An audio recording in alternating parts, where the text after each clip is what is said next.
শাপলা চত্বরে হেফাজতের সমাবেশে গণহত্যার জন্য আওয়ামী লীগের বিচার দাবি করেছে জাতীয় নাগরিক পার্টি এনসিপি।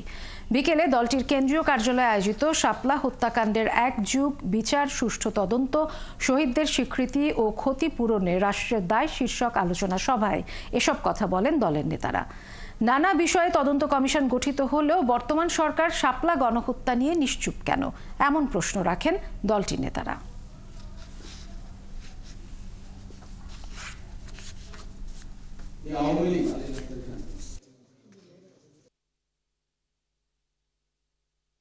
অভ্যুত্থানের এতগুলো মাস পার হয়ে যাওয়ার পরেও শাপলা হত্যাকাণ্ডের ঘটনাকে সামনে নিয়ে কোনো বিচার প্রক্রিয়া এবং স্বাধীন কোনো তদন্ত কমিশন গঠন করা হয়নি।